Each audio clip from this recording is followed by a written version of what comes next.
Ladies and gentlemen, thank you once again for tuning in to another episode of the Generational Wrestling Podcast. As always, is yours truly, the 28-year-old piece of gold, the franchise, aka the showstopper, better known as the GOW's resident tribal chief. And with me, as always, I got my tag team partner, my brother, my family. He is the flyest in the room, Mr. 1, 2, 3. Pin that ass down, K Breezy, aka Too Cold. Kimbro, brother, how you doing?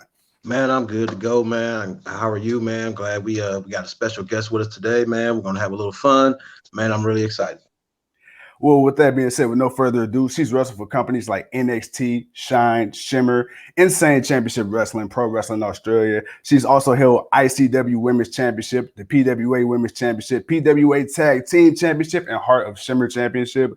We have Shazza Mckenzie. Shazza, how are you? I'm fantastic.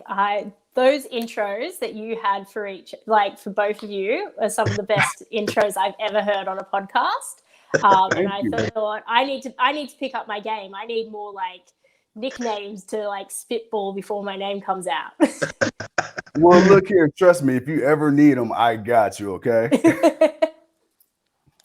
So as I said before we went live here, this is going to be an open forum. We're going to ask you questions. Feel free to say whatever comes to mind. We're going to do the same, and we're going to have a lot of fun, okay? Sounds great. All right, so we're going to start off with a couple of softball questions. So obviously, the time difference here is a very big one as it's 11 o'clock here. What time is it your time? It is 1 p.m. On Monday. Yeah.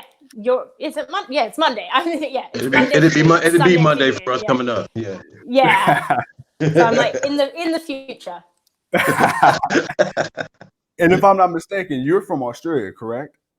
Yes, I'm from Australia. I've always been in Australia. I'd love to get out of Australia. Well, no, I haven't always been in Australia. I've traveled, but I've been stuck in Australia for a while now, so I'd like to get out.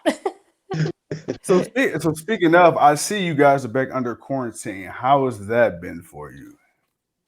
It's okay. Like at first when it was they were like, okay, we're doing a 2-week lockdown. I was like, cool. I've got 2 weeks off work. That's fine. Whatever. I can do this easy. Just whatever. And now we're at week 6 and I'm like, okay, I need to do something. I need to get out of here. Please. Now I'm getting a bit stir crazy, but that's okay. Now, I got a question because I know you travel all over the world a lot, especially you've been here to the States numerous times, time and time again. With you being a native of Australia, explain the lifestyle difference between being in Australia and then coming here to the States for the first time.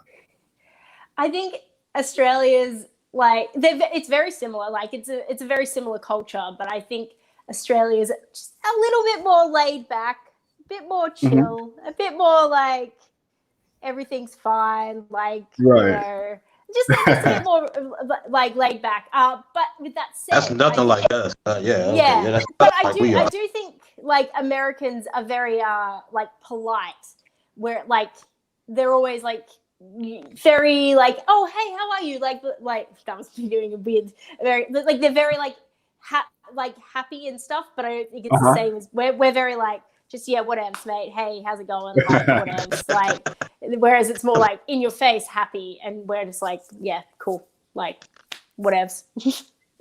Well, even though you guys are on quarantine now, how has it been for you for the past year in wrestling and just being able to go out and do, what you do best? Oh my gosh. So with the initial shutdown of everything, I didn't wrestle for 7 or 8 months. It was a silly amount of time. It was from March until October. So I don't know, maybe 6 months. And maybe I'm being dramatic.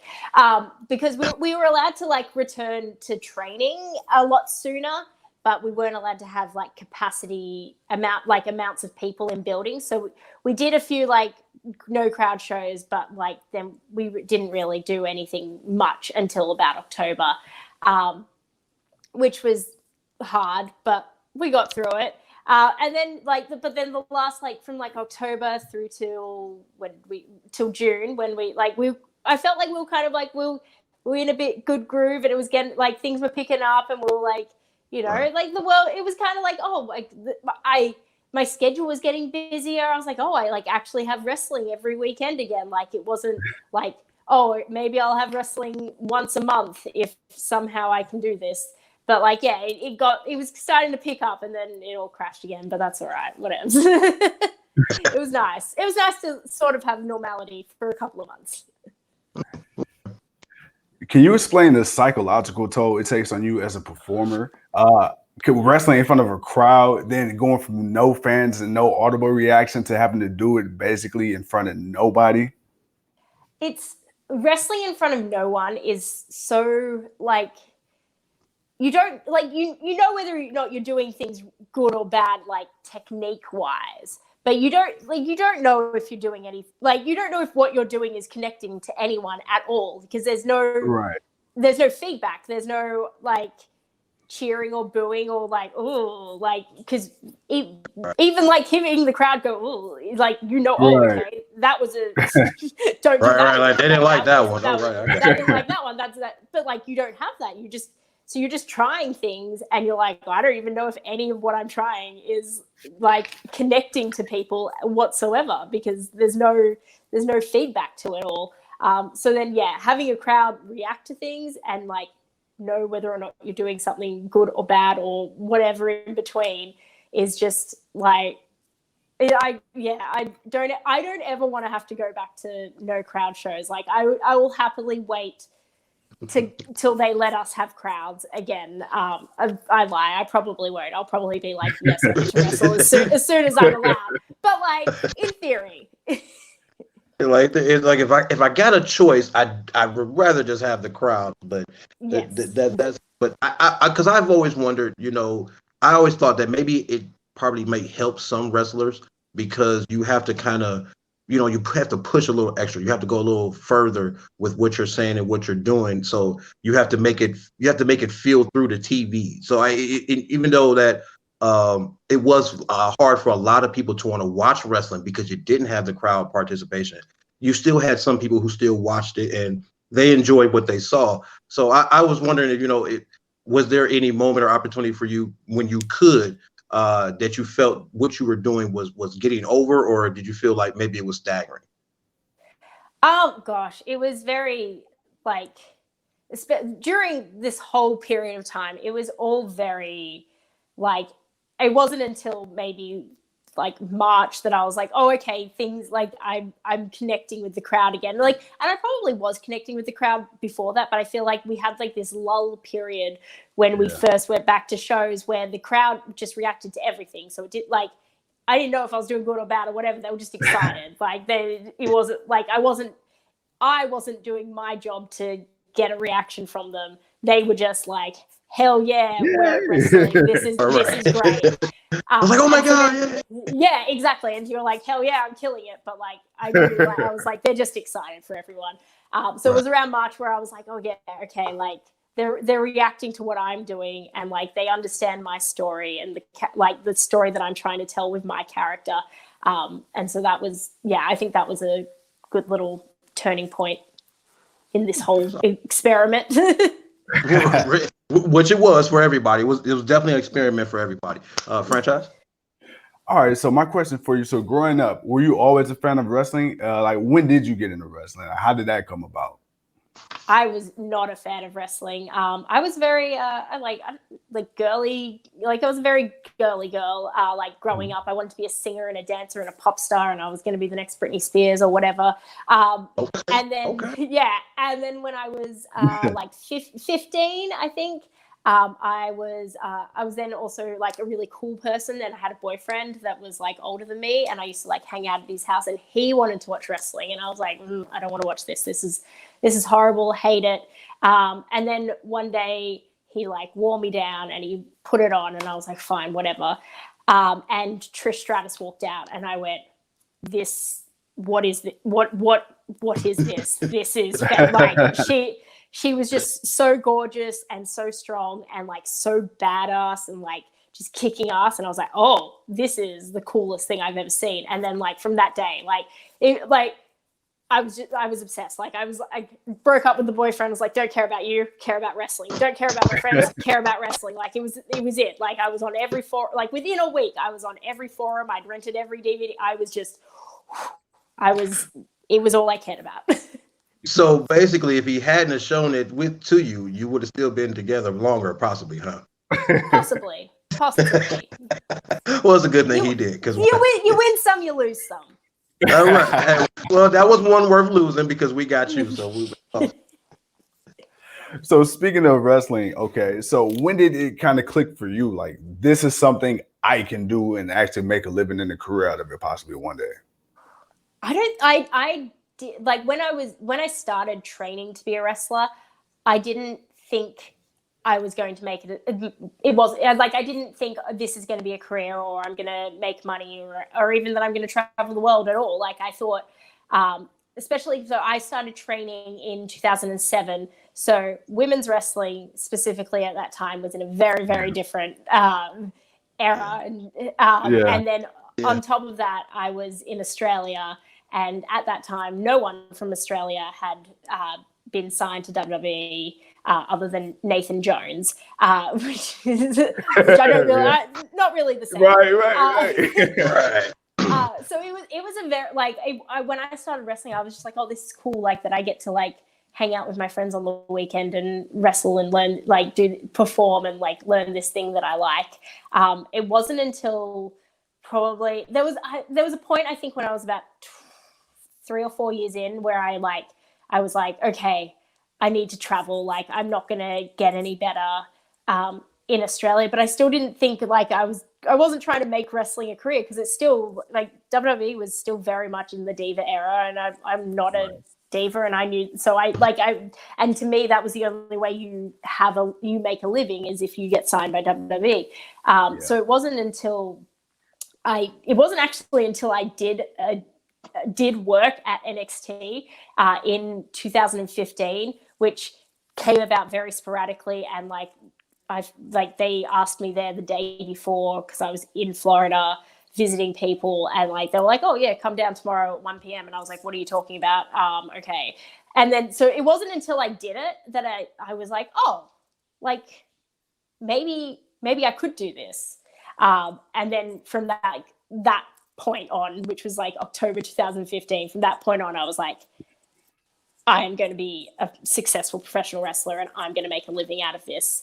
And I was just like tunnel vision and crazy, and everyone had to just put up with me being crazy.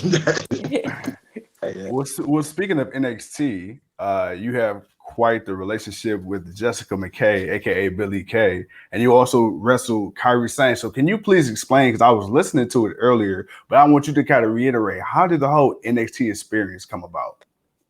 So the NXT experience came about, basically I was in Florida, so we were doing, I was over in America for a Shimmer taping, and I think we had Shimmer like one weekend, and then we had Shine the next weekend, and so the week between them, I was in Florida at my friend's house, just because what else am I going to do between it all? And we were planning on going to the NXT taping that was happening, because it was the first time I'd been to America since Jess and Cass had gotten signed. So I was, hoping to see them wrestle on NXT. I was very excited for them. And somehow, I don't know exactly how it happened. I think it might have been like Jess or someone had mentioned, hey, like there's a couple of like international girls, like literally just down the road, if you want to use some extras that you can't normally use. And they gave them like a list of everyone that was there. And from the list, they chose myself, Evie, who's now Dakota Kai, and Kaylee Ray. And basically they called up and said, okay, we want these 3 girls tomorrow, not in a week, tomorrow. At the taping at 1 p.m. And my friend was like, okay, so what do you have to wear? And I was like, absolutely nothing. I've not planned to be a professional, like backstage. It was, and like, somehow, like through all my friends, we like put together an outfit. Like I had no jewelry, I didn't have my nails. Like it was a wild time. Like it was, and it all happened so quickly that I didn't really get a chance to like realize. Like I mean, I knew what was happening, but it didn't really sink in until maybe like the next day when it was all said and done, and I was like, oh, okay. And then I had like the whole thing happens again when the episode actually airs, because then it's like, oh, like they didn't just cut it, like, because they could just cut it. Right. Like, they might have been like, well, this is horrible, and cut it, because they taped it at the time, and then they didn't cut it, and I was like, oh shit, like this is actually happening. Okay. And then it's just crazy. I don't know. It's just absolutely such a wild thing that I've gotten to experience that I realize is very rare for people to experience. Speaking of it, go ahead. I wanted to kind of switch brands a little bit. What are your thoughts on AEW as a company? Like, as far as what they're trying to introduce, what they're bringing to the industry, the opportunity that they are giving to folks like yourself who are in the indies and want to have the opportunity to try to make a bigger name for yourself. What are your thoughts on AEW and what they're doing, and is there any interest in AEW? I think I love AEW. I love what they're doing. I think it's so like insane when you look back, like maybe like 3 years ago when these guys were all like at the top of Ring of Honor in New Japan, to like, and when like these rumors first started happening that they were starting a company, like you knew it was like, you were like, oh cool, but like you still always think it's just going to end up like TNA, like, which isn't a dig to TNA, right. Absolutely. For years, like TNA was like that was the second player, but where AEW has gotten in 2 years is much further than where TNA was able to get back in like 2004 and 2005.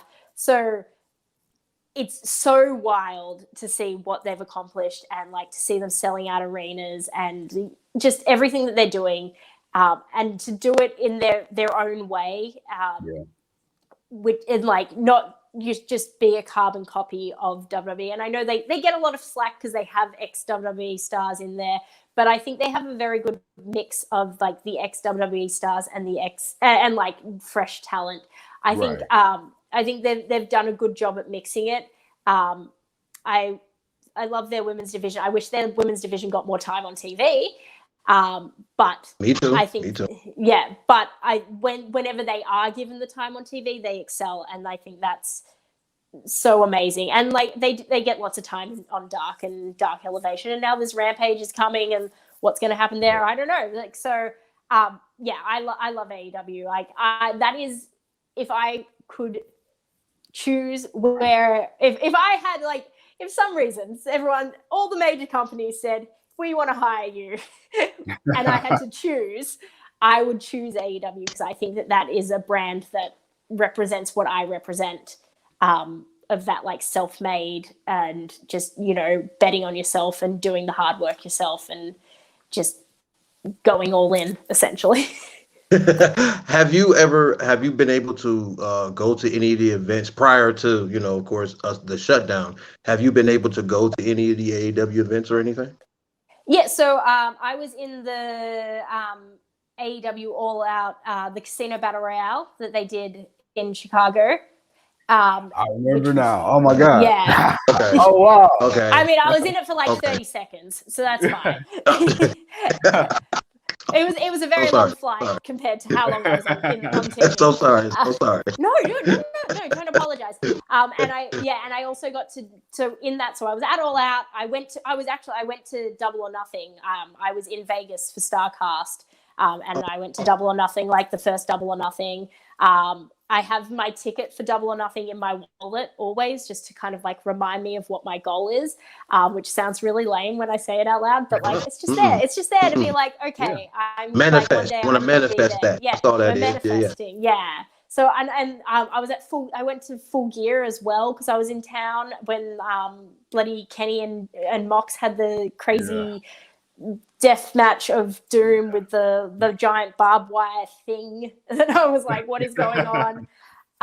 So yeah, I've been blessed to go to quite a few of the like first AEW shows. But I think it's changed so much since I've been able to go.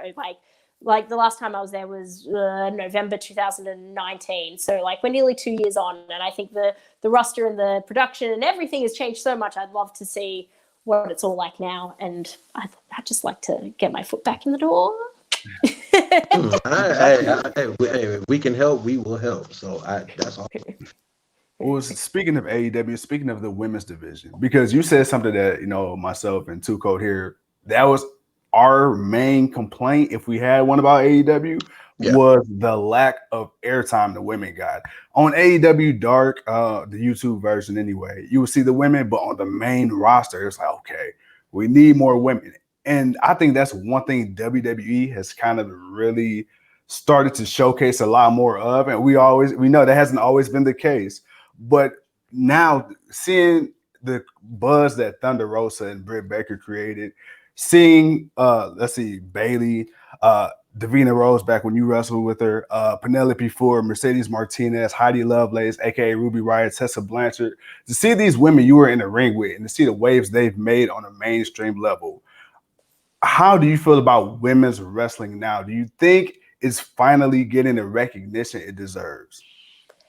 I think we're definitely. I think we still have like a little bit further that we can push it to a point where we're seen as actual equals. Because I think there's still like a point where people think, oh, like they're putting the women in the main event as like an attraction. Like it's not like because they earned it. It's just like, a goodwill thing. And I think we need to get to a point where people just see us as equals. And it doesn't necessarily mean that like every show has like 50% women's matches and 50% guys matches, but it's just seeing women as equals. But I think WWE has done such a fantastic job of doing that. Like on Friday on SmackDown, we had the women main event, and it wasn't even like a second thought. Like it wasn't like, oh my God, like 5 years ago when the women main evented, it was like, holy shit, we've got a women's main event. But this is just like, oh yeah, of course we have a women's main event. Like this, it just happens. Like it's not a big thing. Like they are like the stars just as much as the guys are the stars. So why wouldn't they be in the main event? And I think that's just to do with how they present the women. And I think AEW did a really good job when they put Thunder and Britt in the main event. And I just think they just need like a little bit more time to. But then like it's hard though. They've got 2 hours of TV time a week, whereas WWE has like 7 hours of TV time. Like so, 9 hours, 10 hours. Yeah, it's a different ball game. Like it's like they've got to split it up between like different amounts of people. So I get it. I'm like I think maybe now that they've got Rampage and they're going to have a bit more TV time, I'd hope to see a bit more women on Rampage or whatever. Like whatever. We'll see what happens. Yeah, I think Rampage would be more just because I think it's only going to be maybe about an hour. So it'll be just focused on more just having more matches, which would be good to give people that maybe won't end up on Dynamite. They'll give them a little bit more time. But I kind of want to harp on something. You said the women's wrestling now is definitely different. And when you mentioned the Divas era earlier, I cringed at it because I hated the Divas era. To go from women as Trish Stratus, Molly Holly, Ivory, and China to those women that were really good at wrestling, then you kind of had the Divas era. And honestly, for me, Beth Phoenix, AJ Lee, and maybe Paige were the only 3 women I actually respected out of that era. And I'm glad we got away from it because we then moved on. We got to Charlotte and everyone else. And I like what AEW is doing, and I would like for them to maybe kind of, do something of what WWE maybe is doing now with them and just kind of, put them more on the front, like you say. And but no, I definitely wouldn't mind seeing you in AEW, definitely kicking butt with Britt Baker going after the championship. And I just want to put that out there so we can get you there. I just want to help put that out there. So we're manifesting.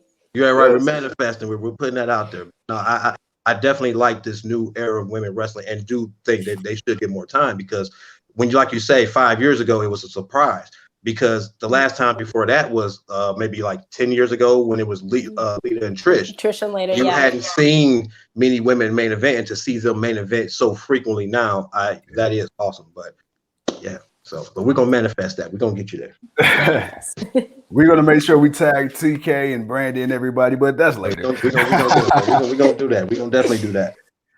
So I want to talk to you about Shine Wrestling, and I want to talk to you about Shimmer and a couple of other big independents you worked on. So describe your time in Shine Wrestling. This one, I see you debuted with Davina Rose, aka Bailey. You took on Allison Kay, who's another huge name.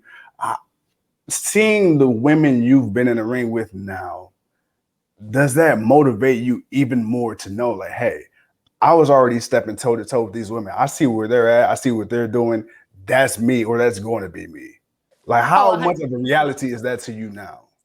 100%. Like, it's knowing that it's not so much knowing that I've been in the ring and gone toe to toe with them. It's just that knowing that, like, they've been through the same sort of struggle that I have, and they were able to overcome and like get success is like it's a motivating factor. Like, every time I see someone that I've been in the ring with or shared a locker room with get something successful, like we all win. Like, it's like, oh, like that's one for us, like for working hard. Like, working hard works, and like it gives you that like hope that, okay, like just keep going. Like it. And sometimes people are like, Shaz, like, you're crazy. Like, keeping going is too much. But it's like, it's all I have. So I have to just keep going. But I will tell a funny story. It's not really that funny. I've oversold this about that match. The tag match is actually, so me and Bailey, when we were tagging, when they were discussing who was going to take the pin, actually, me and Bailey started wrestling the same day, technically. But like, I had my first match on the Saturday. She had her first match on the Friday. But because of like the time zone difference, we technically had our first match on the same day. And so then when they were trying to decide who had to take the pin, the promoter was like, "Oh, all right, well, like, which one of you's been wrestling the longest?" And we were like, "Well, about that." And then she was like, "Yeah, technically." And I was like, "Well, technically it's the same." Like, and technically it was me. So yeah, that was my fun story.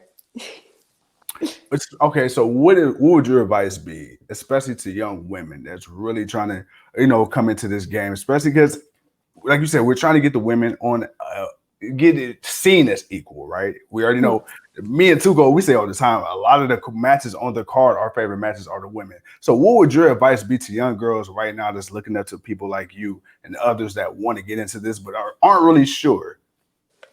I think the best advice is just to like work hard. Like, you just there's no substitute for hard work. Like, you can't have a gift go, like, if you have a gift that you do in one match and everyone sees it and then you get an opportunity from that, you've still got to show up to that opportunity and perform. Yeah. Like, you can't bullshit your way to success. Like, there is, like, you have to have what it takes to back it up. It's good to have things that make you stand out and to get noticed, and that's great. We're all trying to get noticed, but you've got to be able to back it up. So making sure that you are trained fundamentally well and that you don't stop training. There's no, oh my God, I've graduated wrestling school, I'm done, I'm ready, I've learned everything there is to learn.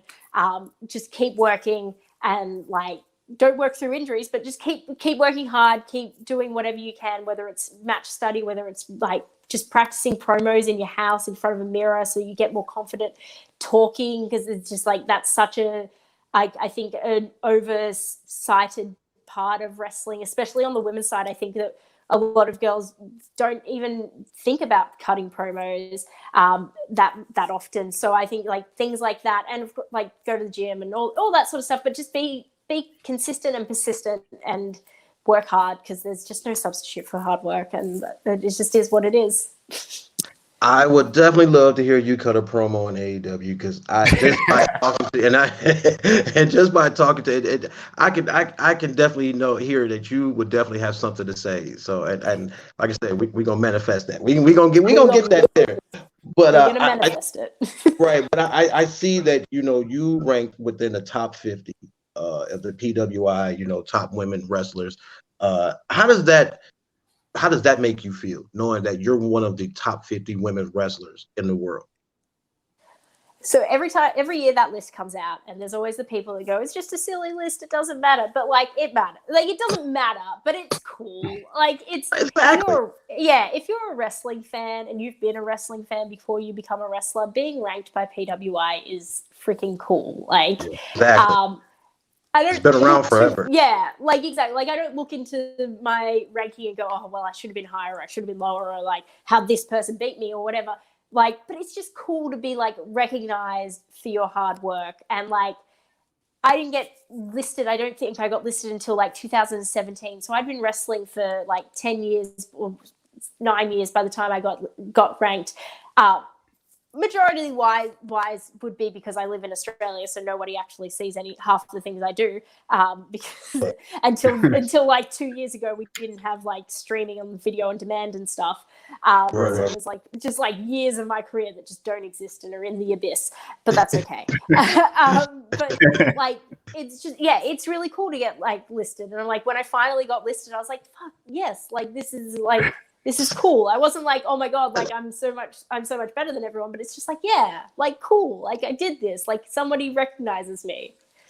That is awesome. Well, I'm gonna tell you right now, if someone thinks that's not a cool accomplishment, it's bullshit. Because you got to think there's probably 50 women just in WWE alone. So the fact you were ranked in the top 50 in the world, shout out to you. Now, I have another question for you, because we talked earlier about mental health and the role that plays as far as being in front of fans, not being in front of fans. But as a public figure, how do you deal with people online? Those people you can't necessarily just slap the shit out of and you want to. How does that work? Because I feel so bad. I look at the comments on some of these superstars threads and I'm like, wow, people really can't separate reality from fantasy sometimes. Oh, it's a lot. And like, I've had a lot of like, there's been times that I've had moments where Twitter has just come for me for, I don't know, for things, lots of silly little things, and they'll just pick up on something and like start attacking you, and it's like, oh my God, okay, like chill, like that's not what was happening here. And it can get very overwhelming. Like especially like, because you're like, no, that's not what I was saying, or like you're just twisting this into some narrative, or like what you want it to be, or like you just like the amount of people will just tell me I'm a bad wrestler and like that I'm fat. Like, cool, thanks. Like I'll just go, I don't know, starve myself to death or something. I don't know, whatever you want. It's just like there's just so much, or like the amount of like slut shaming and shit like that for every time like I post a photo. It's a lot. I'm very lucky that I have a very, very supportive husband who puts up with me whenever I have my mental breakdowns, because I do like it gets to you, and like I have cried my eyes out for stupid things that people have said to me on the internet. I know, like logically, I know that they're just some stupid person on the internet, but it freaking like it gets to people, and like I think people need to be more aware of that, and be a bit nicer on the internet, and like stop this like gang mentality where like they'll like, oh, like ratioed you, like who cares? Get off the internet. It's like you're just attacking someone and like not even thinking about this person, like, because like being a public figure doesn't give you this right to just attack them for like things that you don't know anything about. Like it's a lot. And you just have to like try and not listen to it, and use the quality filter when you can, and just move on with life, and just try and laugh things off when you can, and try not to bite. The worst thing you can do is bite. Don't argue with them, because if you argue with them, then 50 more little trolls will come and attack you. So don't ever react to the trolls. They want you to react. Don't. At least not online. Well, speaking of that, you said something that I'm gonna pass it to my partner here. You said that people like to pick apart what you say and twist the narrative.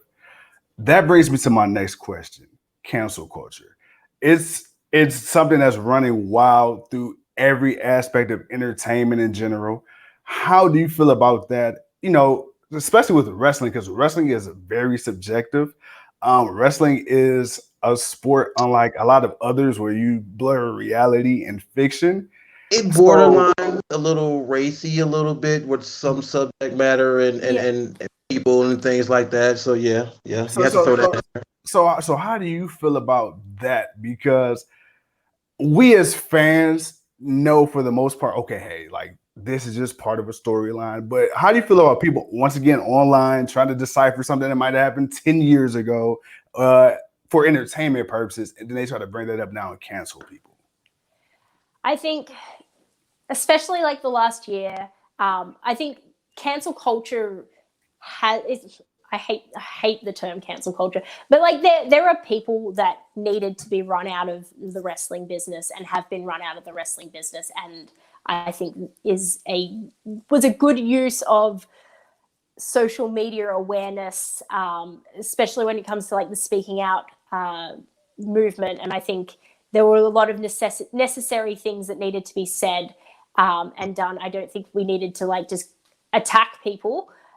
We just needed to be like, hey, get out. You're not allowed back in, and full stop. And that's all it really, like, that's all it doesn't need to go past that. It's just, you're out, go away. We're ignoring you. Because a lot of them just want attention. So I think it's like, it's difficult because there are genuine people that should not be allowed back into our industry for very specific reasons. But I do think that it's all different levels. So I think that there's things, I'm not saying things that are forgivable, but things that you need to have a wider mind, like, and think about where the context of what it is that we're trying to cancel someone over is, and like why they've said what they've said or done what they've done, and if there's remorse and growth, and because people can grow and people make mistakes. We've all done dumb shit as teenagers, and unfortunately, this generation has all their dumb shit as teenagers online. So, oh my god, So like, it's a bit hard. Like, they're getting caught out a bit more.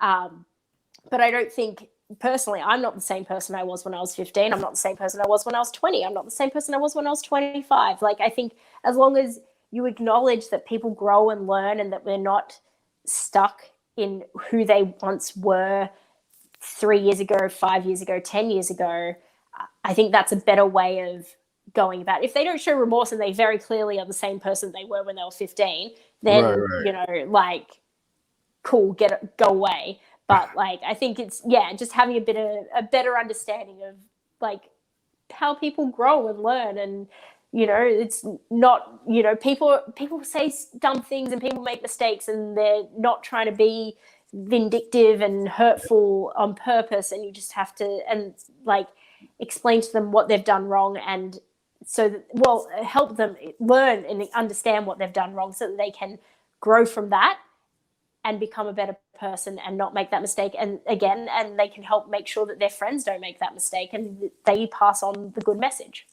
I hope that sort of makes sense of what I'm saying. No, trust me, it made sense, and I'm glad, because I really wanted, so often we don't get the chance to hear the other side of it. So as someone, like I said, if someone attacks us or say anything about us, I can say fuck you, and then like nobody thinks twice about it. But you guys are kind of like under this microscope. If you send a tweet or if you say one thing, it's magnified.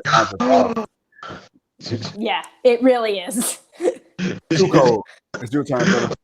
I didn't know you guys were on lockdown there. So I was gonna ask, did you have any future dates of coming back to the US or anything like that?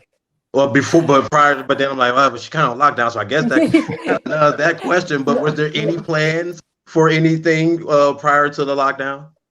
So Australia has shut our international borders in March 2020, and they basically have said that the soonest that they'll open, the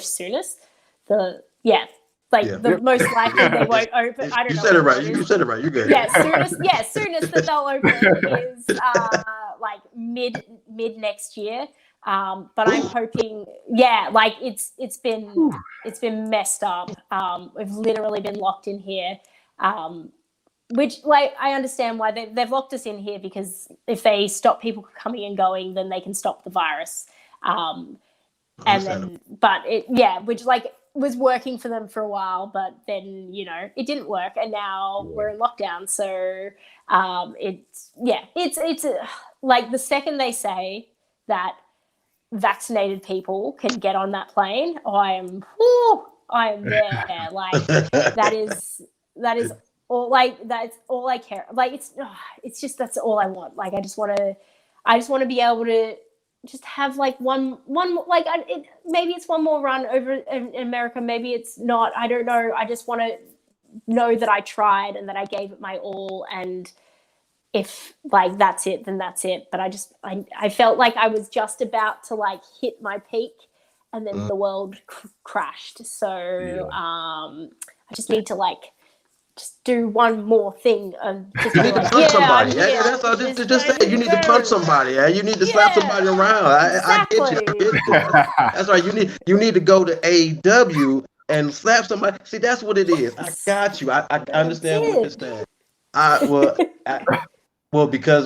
have nothing else to ask. I appreciate, you taking the time with us.